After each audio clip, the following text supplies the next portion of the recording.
అయితే అన్నిటి అంతము సమీపమై ఉన్నది కాగా మీరు స్వస్థ బుద్ధి గలవారై ప్రార్థనలు చేయుటకు మెలకువగా ఉండుడి. భక్తుడైనటువంటి పేతురు భక్త కోటికై ప్రేరేపించబడి తన పత్రిక ద్వారా వ్రాస్తూ మాట్లాడినటువంటి మాట ఈ వాక్యం. ప్రారంభించబడినది ఏదైనా అది ప్రతిదీ ముగించబడతది. అంతేనా? 2025వ సంవత్సరం జనవరి 1వ తారీఖుతో ప్రారంభించబడినది. ఇక అంతములోనికై అనగా ముగింపులోనికై వచ్చింది. ప్రారంభించబడిన జనవరి మాసం 1వ తారీఖు అలాగనే ఉన్నదా? లేదు కదా. ముగింపులోకి వచ్చింది. బుధవారం 31వ తారీఖు చివరి రోజు రాత్రి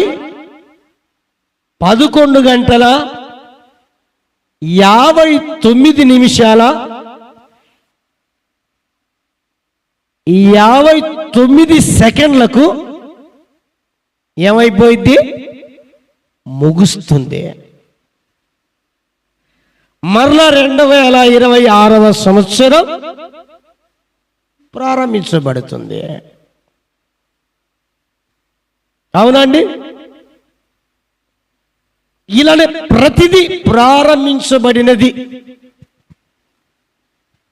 ఒకవేళ మనిషే ఉన్నాడు అనుకోండి, పుట్టుకతో ప్రారంభించబడుతుంది జీవితం, మరణముతో ముగించబడుతుందా లేదా? అందుకనే పెద్దల సామెత కూడా ఒకటి ఉంది, పుట్టినవాడు గిట్టక ప్రారంభించబడింది ముగించక తప్పదు. అలానే ఆదిలో దేవుడు సృష్టిని కలుగజేశాడు, ప్రారంభించాడు. ఆదికాండ గ్రంథములో 1వ అధ్యాయం 1వ వచనములో రాయబడింది, ప్రారంభించబడింది. ముగింపు కూడా త్వరలో ఉండబోతుంది. దేవునికి స్తోత్రం. హల్లెలూయా. ప్రారంభించింది ముగుస్తుంది. అది ప్రతిదీ, వస్తువైనా, మనిషి అయినా, సృష్టి అయినా, మరి ఏదైనా.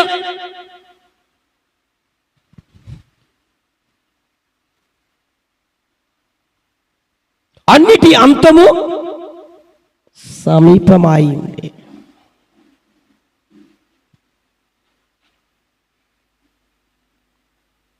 దేవుని సృష్టి, దేవుడు కలుగజేసిన ఆ ప్రారంభం ఇంతవరకు నడుస్తూ వచ్చింది.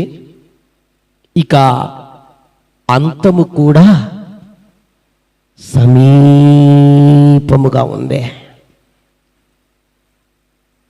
అనడానికి ఎన్నెన్నో ఆనవాళ్ళున్నాయి, రుజువులున్నాయి, సాక్ష్యాధారాలున్నాయి. అవి మనము అనుదినం చూస్తున్నాం, వింటున్నాం, గమనిస్తున్నాం, పరిశీలిస్తున్నాం. మచ్చుకు కొన్ని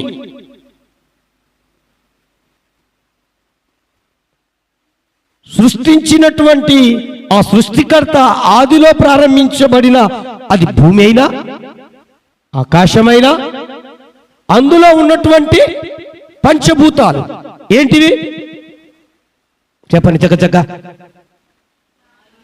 గాలి, నీరు, నిప్పు. అగ్ని, నిప్పు అంటే అగ్నినే, భూమి, ఆకాశం. అంతేనా పంచభూతాలు అంటే? మీకు ఒక విషయం చెప్పనా, మీరు వార్తలు వింటున్నా లేకపోతే తెలుస్తాయి, కొన్ని తెలిసినా కూడా మీరు గ్రహించలేకపోయి ఉండొచ్చు. భూమి కూడా కలుషితం అవుతుంది, అవునా? ఆకాశం కూడా కలుషితం అవుతుంది, గాలి కలుషితమవుతుంది, నీరు కలుషితమవుతుంది, అగ్ని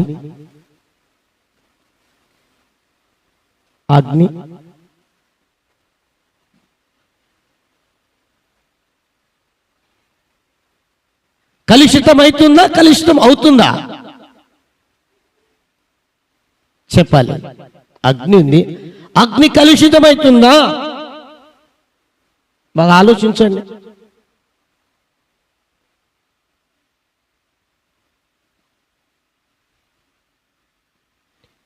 అవుతుందా, అవుతుందా, అవబోతుందా?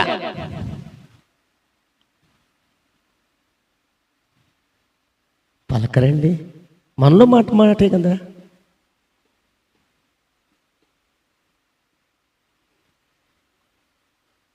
వాస్తవానికి అగ్ని కూడా కలుషితం అవుతా ఉంది.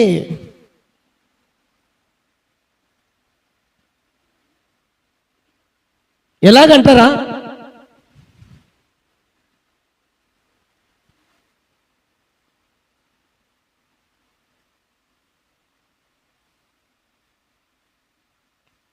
కొంతమంది మ్యాజిక్ చేసేవారు ఉంటారు చూడండి. అంటే దాన్ని ఏమంటారు, మనం ఏమంటాం దాన్ని, మ్యాజిక్ చేసేది. వాళ్ళు చేసేవాళ్ళు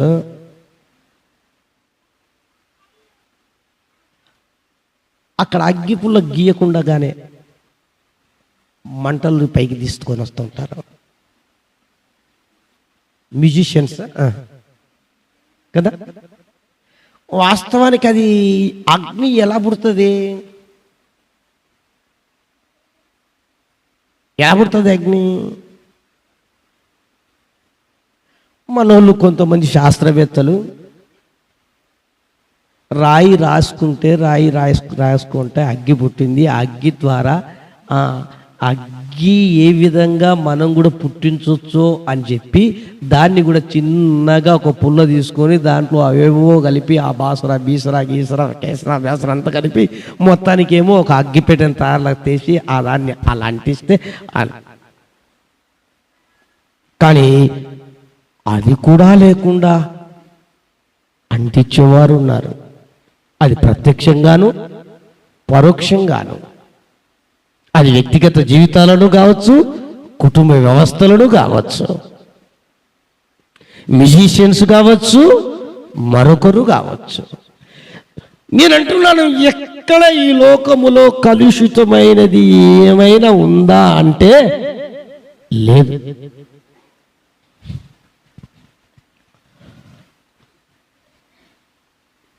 కానీ ఒక అగ్ని ఉంది, అది దహించు అగ్ని. ఒక అగ్ని ఉంది, దహించు అగ్ని. ఆ అగ్ని పరీక్షింపబోతూ ఉంది. ఆ అంతము తర్వాత అగ్ని పరీక్షింపబోతుంది. దేన్ని? మనం ముందు చదువుకుందాం దేన్ని అనేది. మరి గాలి ఎట్లా కలుషితమవుతుంది అంటారు చెప్పండి? మాకు తెలియాలి కొన్ని విషయాలు మోరల్గా. అగ్ని అంటే చెప్పాము ఒక రకంగా ఇలాగా అవుతుంది అని. గాలి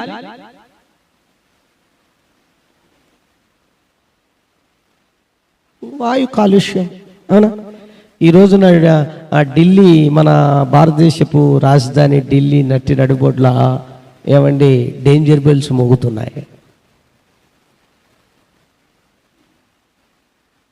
కాలుష్యం పెరిగిపోయింది.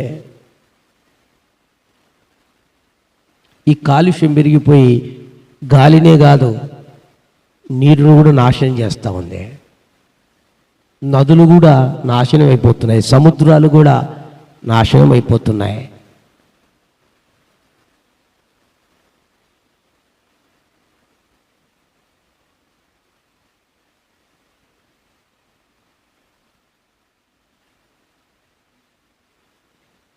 ఈ మధ్య కాలంలో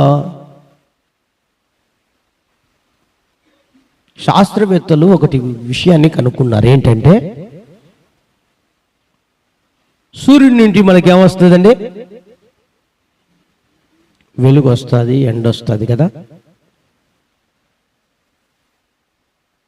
అది మన మీద డైరెక్ట్ పడితే ఆ వెలుగు లేదా ఆ ఎండ మనం తట్టుకోలేము. కానీ దేవుని సృష్టి ఏంటంటే అద్భుతం.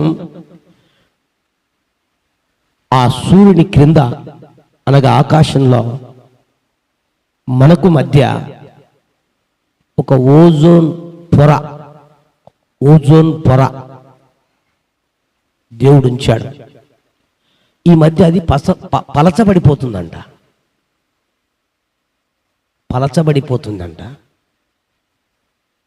ఇవి కొన్ని న్యూస్లలో, టీవీలలో, తర్వాత అక్కడక్కడ పుస్తకాలు కొన్ని చదివితే కొన్ని విషయాలు తెలుస్తాయి. ఇవి పలచబడిపోతుందంట. అంటే దాని అర్థం ఏంటి? ప్రారంభించబడింది, ప్రతిదీ కూడా ముగింపుకు వస్తూ ఉంది. అది ఏదైనా సరే ప్రతిదీ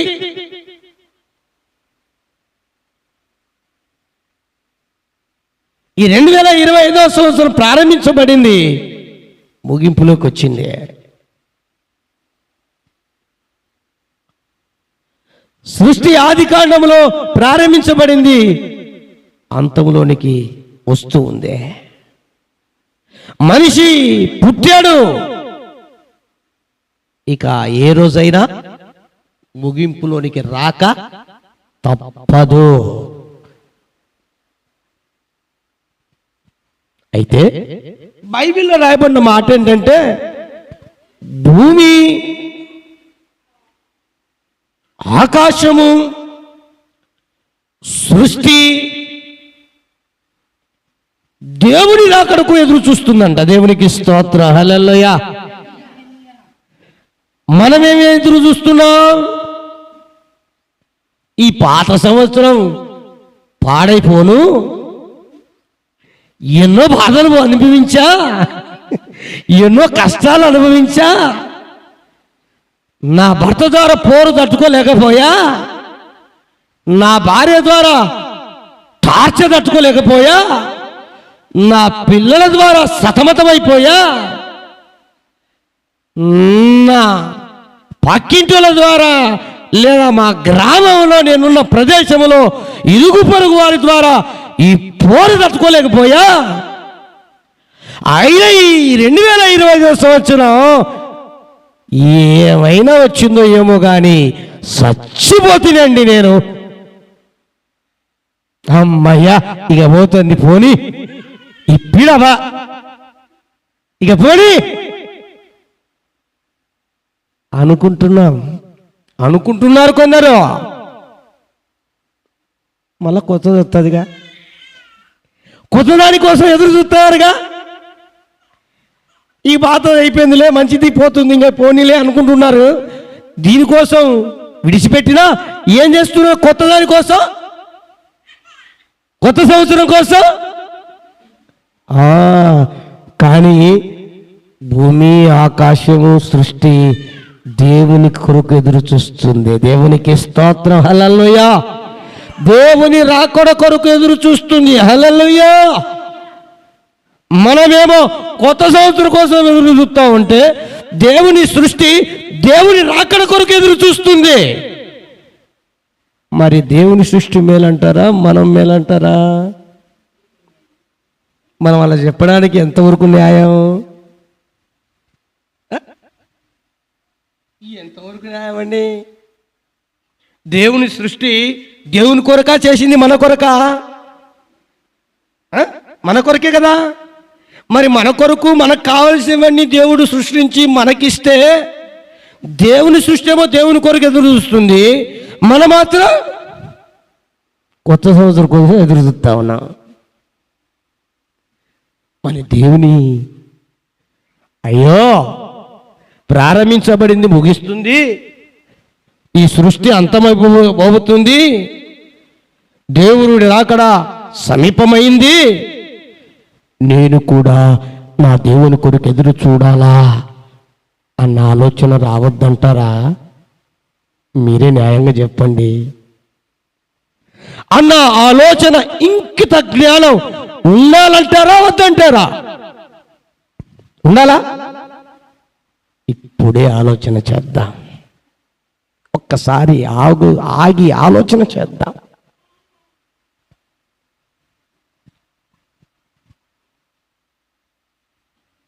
యేసు ప్రభు రాకడ కొరకు భూమి ఆకాశం సృష్టి యావత్తు ఎదురు చూస్తుంది.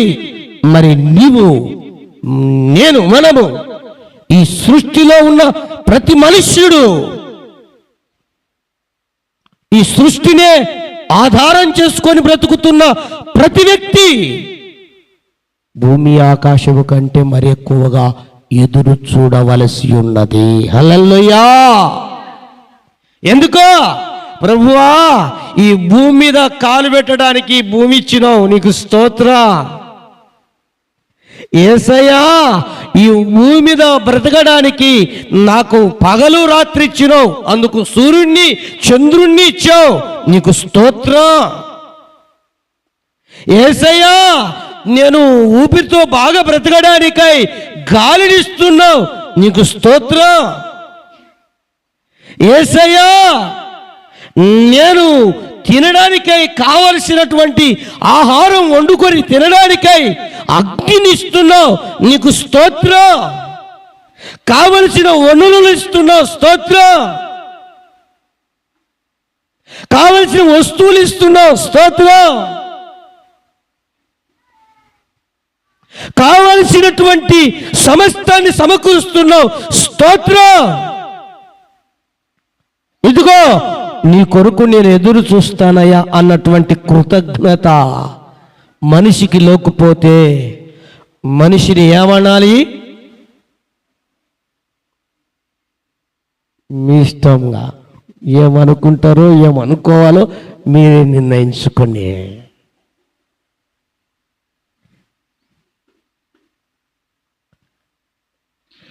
ఈయన ఒక విశ్వాసే కాదు నేను చెప్పేది, ఈ ప్రపంచంలో ఉన్న ప్రతి మనిషి ఆలోచించవలసినటువంటి విషయం, ప్రతి వ్యక్తి ఆలోచించవలసిన విషయం. కనుక ఉన్న ఈ భూమి ఆకాశం మనకున్న విన్నాయే, సూర్యచంద్ర నక్షత్రాలు, లేదా మనకుందే ఈ సృష్టిలో ఏవేవి ఉన్నాయో అవన్నీ లయమైపోయే రోజు ఉందే.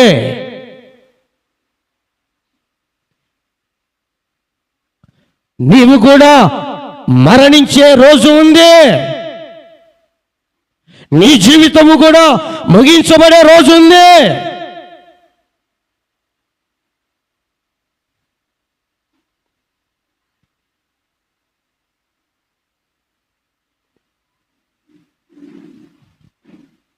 అందుకే ఒక హెచ్చరిక చేస్తూ ఒక మాట చెప్తున్నాడు. అదే పేతురు భక్తుడు 2వ పేతురు పత్రికలో 3వ అధ్యాయములో 10, 11, 12 వచనాలు కలిపి రాయబడిన మాటలు ఒకసారి చదువుదాం.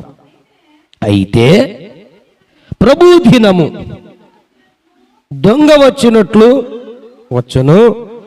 ఆ దినము, ఏ దినమది? ఆయన రాకడ దినము. ఆ దినమున ఆకాశములు మహాధ్వనితో గతించిపోవును, పంచభూతములు మిక్కటమైన వేండ్రముతో లయమైపోవును, భూమియు దాని మీదనున్న కృత్యములను కాలిపోవును. ఇవన్నీ ఇట్లు లయమైపోయినవి గనుక ఆకాశములు రగులుకొని లయమైపోవునట్టు పంచభూతములు మహావేండ్రముతో కరిగిపోవునట్టు దేవుని దినపు రాకడ కొరకు కనిపెట్టుచు దానిని ఆశతోను అపేక్షించుచు మీరు పరిశుద్ధమైన ప్రవర్తనతోను భక్తితోను ఎంతో జాగ్రత్త గలవారై ఉండవలెను. హల్లెలూయా. దేవుని రాకడ కొరకు సృష్టి ఏ విధంగా అయితే ఎదురు చూస్తుందో, మనుషులమైన మనం, మానవులమైన మనం ఆయన రాకడ కొరకు ఎదురు చూచుటకు మనకు కావలసినవేమిటో ఇక్కడ చెప్పబడి ఉంది. పరిశుద్ధమైన ప్రవర్తనతో, భక్తితో ఎంతో జాగ్రత్తగా ఉండాలి. ఎందుకో ఈ భూమి లయమైపోయిద్ది, ఇక మనం అడుగు పెట్టడానికి ఉండదు. ఆకాశము లయమైపోయిద్ది, మనకు ఇక వెలుగు ఇచ్చేది ఉండదు. రాత్రింబగలు ఏమి ఉండవు, ఇక సూర్య నక్షత్రాలు ఉండవు. ఇక ఎందుకో పంచభూతాలు ఏవై ఉన్నాయో అవన్నీ లయమైపోతాయి, ఇక ఏవి ఉండవు, కాలిపోతాయి. భూమి మీద ఉన్న కృత్యములన్నీ ఏవి ఉండవు. అయితే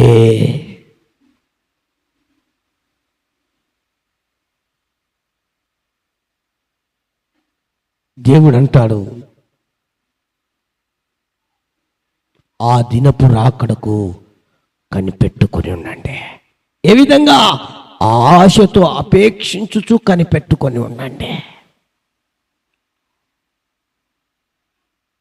ఎలాగా? పరిశుద్ధమైన ప్రవర్తనకు, భక్తితో జాగ్రత్త గల వారై మెలకువగా ఉండండి, జాగ్రత్తగా ఉండండి.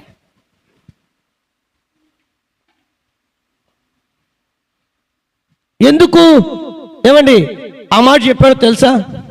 ఎందుకు చెప్పాడు ఆ మాట? ఎందుకు చెప్పాడండి? ఇవన్నీ లైవ్ అయిపోతాయి. ఇంకా లైవ్ అయిపోయినందుకు మనం కూడా లైవ్ అయిపోతాం కదా. ఎందుకు ఆ మాట చెప్పాలి? ఇప్పుడు భూమే పోతున్నప్పుడు, ఆకాశమే పోతున్నప్పుడు, పంచభూతాలే పోతున్నప్పుడు, లేదా భూమి మీద కృత్యములన్నీ కాలి నయమైపోతున్నప్పుడు మనిషి కూడా పోతాడు కదా. మనిషి ఎక్కడ ఉంటాడు? ఇక ఎందుకు ఎదురు చూడమంటున్నాడు?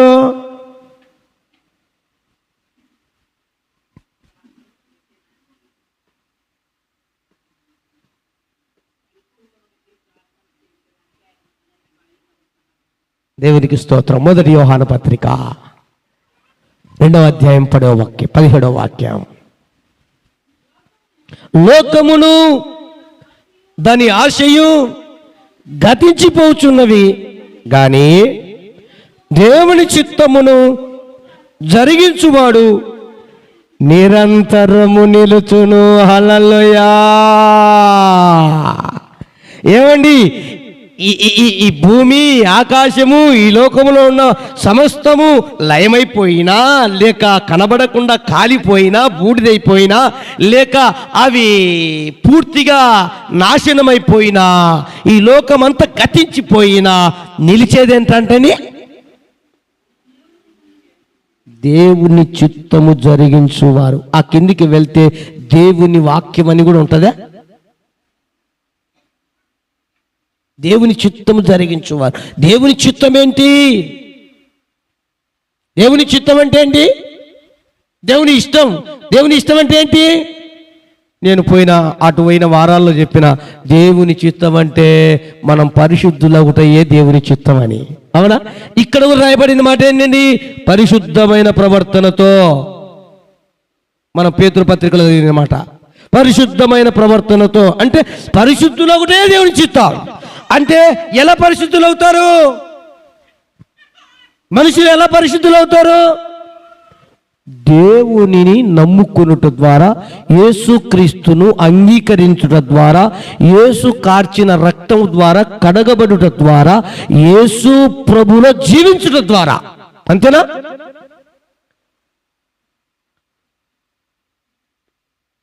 వీరు లయమైపోరు. దేవునికి స్తోత్రం. హల్లెలూయా. లోకమంతా లయమైపోని, ప్రభువును అంగీకరించిన వారు లయమైపోరు. లోకములో ఉన్నవన్నీ గతించిపోని, యేసయ్యను అంగీకరించిన వారు గతించరు. యేసు ప్రభువును నమ్ముకున్న వారు గతించరు. యేసు ప్రభువును ఆశ్రయించిన వారు గతించరు.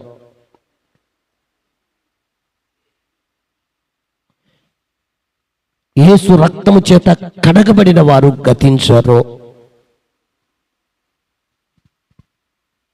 అన్ని గతించుతాయి.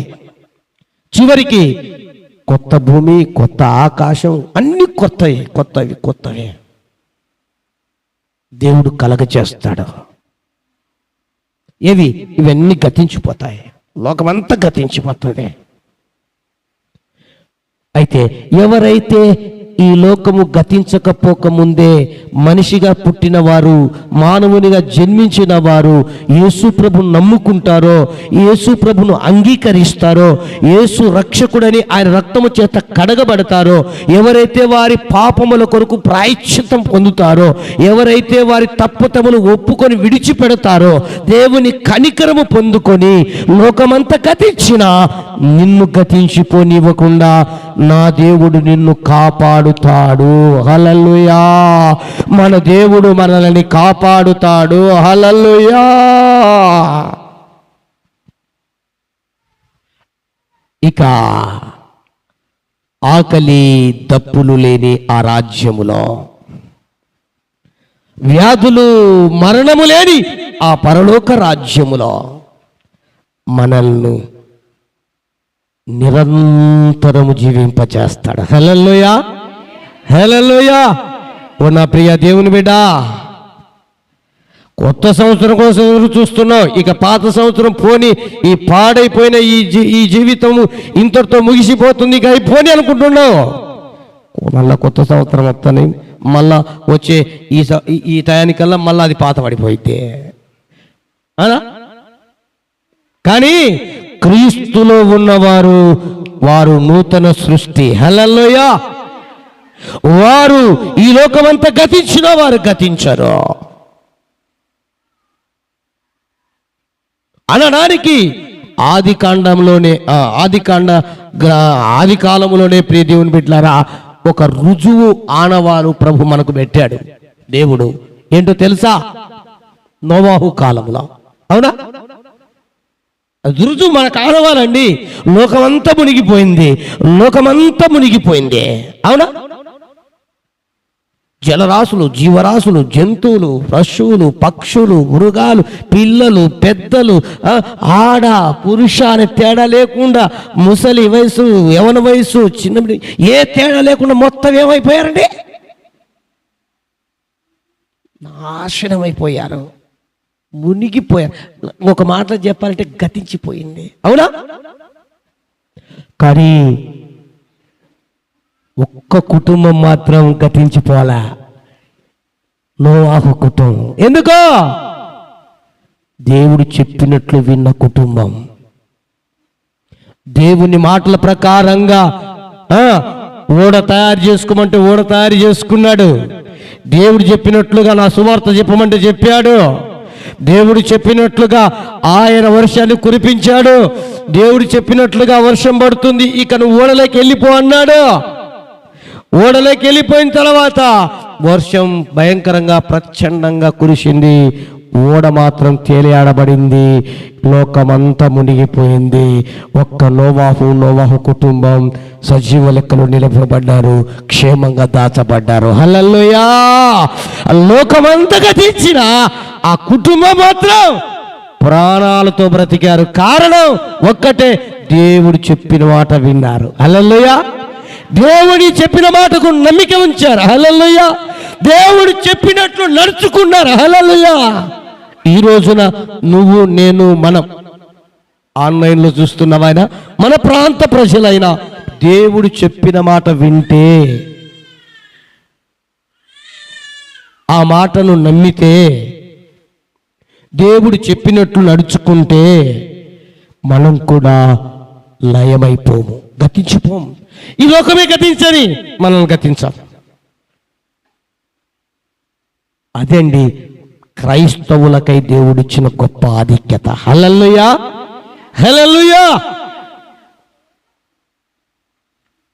ఇక ఇప్పుడన్నా ఈ కష్టాలున్నాయి, ఈ బాధలున్నాయి, సమస్యలున్నాయి, ఈ అనారోగ్యాలు వెంటాడుతున్నాయి, మనకెన్నో విధాల ఇబ్బందులు ఎదుర్కొంటున్నాం. అక్కడ ఏముండదు. దేవునికి స్తోత్రం. హల్లెలూయా. ఆకలి ఉండదు, దప్పిక ఉండదు, నీళ్ళు అనారోగ్యం ఉండదు, వ్యాధులు ఉండవు. ఏమండి మనకు మరణమే ఉండదండి, మరణం కూడా ఉండదు. ఎంత గొప్ప దేవుడు ఆధిక్యత ఇస్తూ ఉంటే మనిషికి ఈ రోజున మనిషి గ్రహించలేకపోతున్నాడు, మనిషి తెలుసుకోలేకపోతున్నాడు. ఇంత ఆధిక్యత ఇచ్చింటే విశ్వాసి గ్రహించలేకపోతున్నారు. అయ్య బాబో ఈ లోకమంతా మునిగిపోనిరా నాయన, నిన్ను మాత్రం నేను కాపాడుతానని దేవుడు అంటూ ఉంటే ఇంకా లోకం మీదనే మమకారం, లోకాశల మీదనే మమకారం, లోకపు పోకడల మీదనే మనస్సు, భూ సంబంధమైన వాటి మీదనే మనస్సు, శరీర సంబంధమైన వాటికే ప్రాధాన్యత. ఎన్ని రోజులు, ఎంతకాలం అండి? దేవుడు అంటాడు ఒకరోజు వస్తుంది, ప్రారంభించబడింది, ముగించబోతున్నాను, అంతము సమీపించింది, అన్ని లయమైపోతాయి, నువ్వు మాత్రం బ్రతికుంటావు. దేవునికి స్తోత్రం. హల్లెలూయా. ఎవరిని? క్రీస్తును నమ్మిన బిడ్డలతో మాట్లాడుతున్న మాట. ఒకవేళ ఈ రోజైనా నేను క్రీస్తును నమ్ముకుంటాను, అంగీకరిస్తాను, లోకము ఇక వద్దు అనుకున్న వారితో ఈ రోజున మాట్లాడుతున్నాడు దేవుడు. ఇక నాకు పాత జీవితం వద్దు, పాపపు జీవితం వద్దు, ఇక రోత జీవితం నాకు వద్దు, ఇక రోత బ్రతుకు నాకు వద్దు, గతించిన రోజులు ఇక చాలు, ఇక నేను కూడా నా దేవునిలో ఉండాలి నమ్మకంగా. నాకు దేవుడు ఇంత సృష్టిని నాకు కావలసినవన్నీ ఇచ్చాడు. ఆ సృష్టే దేవుని కోసం ఎదురు చూస్తుందంటే సృష్టిని అనుభవిస్తున్న నేను ఎందుకు దేవుని కొరకు ఎదురు చూడకూడదు అని ఎవరైతే ప్రభు కొరకు ఎదురు చూడడానికి ప్రభునందు విశ్వాసం ఉంచుతారో, ఆశతో అపేక్షించి కనిపెట్టుకొని ఎదురు చూస్తారో వారు కూడా జీవితంలో ఎప్పుడు నశించరు. హల్లెలూయా, హల్లెలూయా, హల్లెలూయా. కనుక జ్ఞాపకం చేస్తున్నాను ప్రేమతో, దేవుని చిత్తాన్ని నెరవేర్తాం, దేవుని ఇష్టాన్ని